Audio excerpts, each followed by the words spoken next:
Puntahan natin yung pinakasustansya nung testimonya ng dalawang former Land Bank department managers na isinalang ninyo, no? Kasi yung first witness ninyo, nag-testify dun sa apat na cheque, hindi po ba? Worth 125 million each.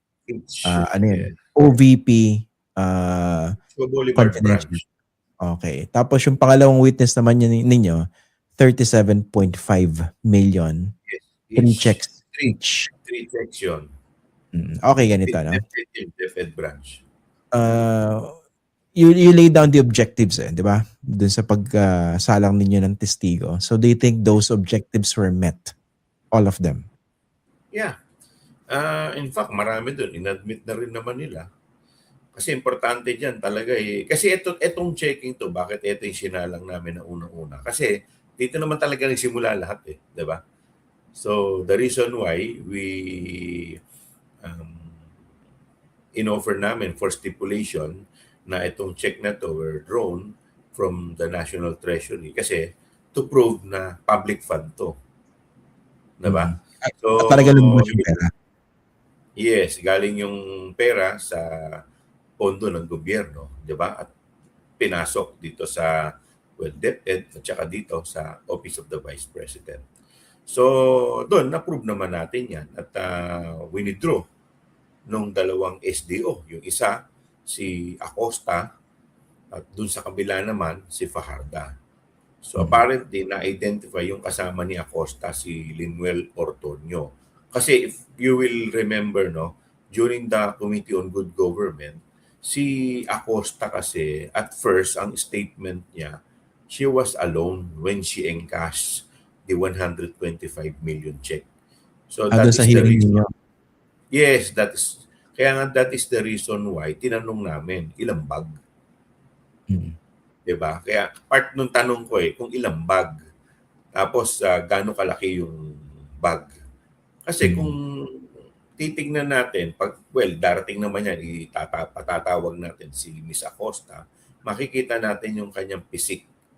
Diba? So pag nakita, yes, paano nabitbit itong apat na bag? At saka kung makikita mo kanina, part ng tanong ko ay may tumulong ba na empleyado ng bangko? Diba? Kasi kung may tumulong, possible naman na mabitbit niya ni Acosta. Pero lumalabas nga na that is against the bank policy. Ano ba dapat yung bank policy? Kasi kanina na-establish din yung pattern, di ba? Merong backroom, doon dinadala, di ba? I think understandable naman. Alam mo, ilabas mo yung gano'ng kalaking halaga in full view of the other depositors. At saka, syempre, given din naman dahil could you imagine 125 million ilalatag mo dun sa teller sa harapan. Diba? Tapos may mga kasabay kang mga parang medyo iskandaloso rin naman yon. So normal lang naman yun talaga na ilalagay mo sa likod. Diba? Pero dun sa isa, dun tayo nagulat dahil sa fire exit nilabas. Oo nga. Diba? Sa fire exit, 37.5 million inilabas. So instead na lumabas sa normal route sa entrance, doon pala sa likod.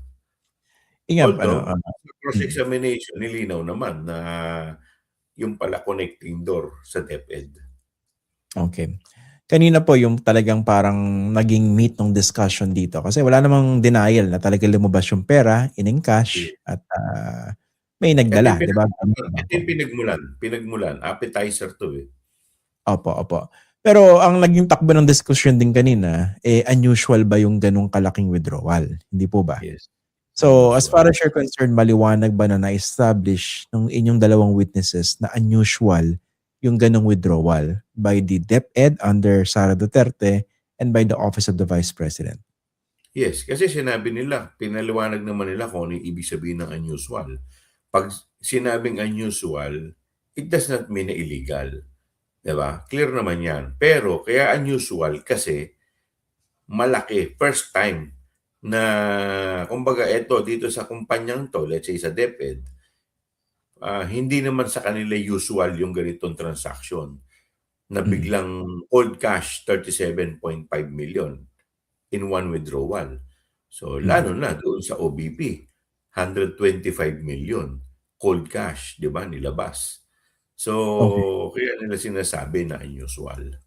Oh. Again, nakalimutan ko lang yung time frame, no? Kasi may mga dates and check po, no? Dun sa apat na cheque na 125 million each, kailan siya winidraw? At saka anong gaps between Yung dates? yung una is December, 'di ba? December 20, At parang in December 2022, tama po ba? 2022. Ito yung ano ito yung 11 day na Tama. naging issue, 'di ba? So Mm. dito actually dito dito yung naging bulk ng istorya ng OBP, itong unang-unang withdrawal na 'to. Dahil dito nga maraming nagtaasan ng kilay nung during the committee hearing, papaano 'to na ano, ng 11-day period. Mm. Tapos yung sumunod, the following year na, di ba? The following year na, yung tatlo. Oh, I think February, tapos April at saka July. Okay.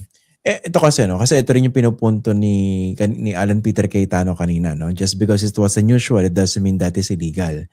Pero mukhang takbo ng direction ninyo ay hindi pa, at least, no?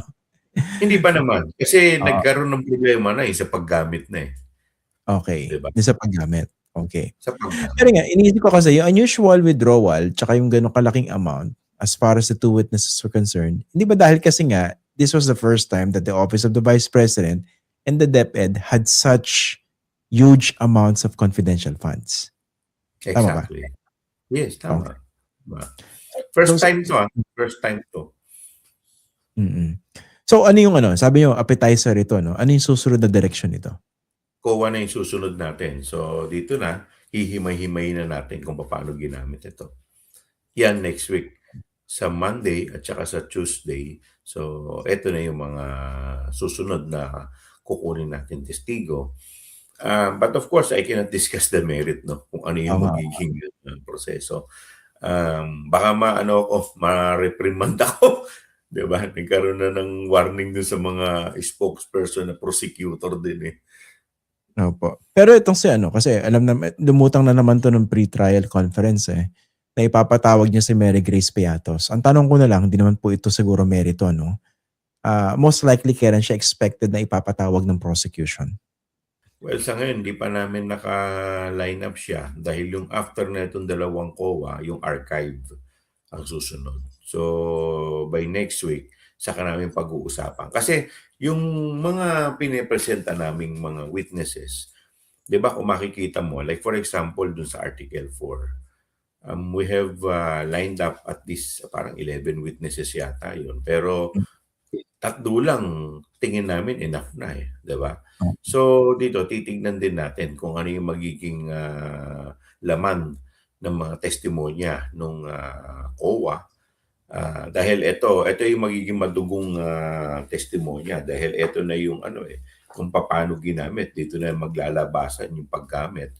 So titignan natin kung ano mangyayari dito sa statement ng dalawang COA. And then we will proceed from there. Titingnan natin kung sino yung mga susunod nating ila-line up. Dahil syempre, we do not want a protracted trial. Ayaw naman natin ng mahabang trial.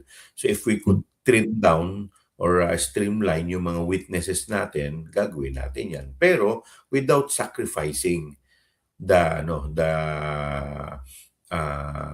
evidence na ipepresenta natin. Siyempre kailangan solid, 'di ba? So pagka feeling natin enough na, kasi ayaw naman natin na masyadong mahaba dahil mawawala yung interest ng mga tao pag sobrang Mm. haba ng hearing 'di Oh. ba? So Na lalong-lalo na lahat excited na doon din sa unexplained wealth. Isa rin yan sa exciting na mm. article.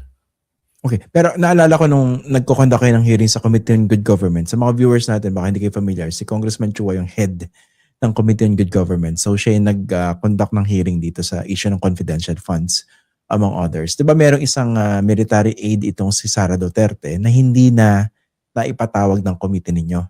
So, I don't Dalawa know, yun. no? Dalawa. Kasama ba sila sa ipapatawag ninyo? At least binanggit ninyo sa pre-trial conference? Well, may mga reservation doon sa pre-trial conference. Pero kasi alam mo, yung the mere, ah, yung paghawak kasi nung pera, 'di ba, na kay Acosta. So Mm. dapat siya ang responsible, ganito kasi yan, Christian, ang may SDO. responsible nitong, pondong ito, pagdi-disburse nito, dalawa lang, Mm. yung SDO at saka yung head ng agency. In this case, the Vice President. Sa Vice President. Pagdating naman sa DepEd, yung head ng agency, which is the secretary of the DepEd at that time, at saka yung SDO rin. Mm. Once na itong pondong 'to, ibinigay mo sa iba na wala namang authorization, dun lang may problema na, Mm. 'di ba? Yun nga. So, So, dun lang may problema na. So, kaya nga siyempre lahat 'yan, titignan natin kung ano yung magiging, diskarte na gagawin namin. okay. By the way, no, ilang trial days po ba yung naka-reserve para dito sa Article 1 sa confidential Well, funds? I think 13, pero pinag-aaralan namin if we could trim it down to siguro 10 or 9 or 8.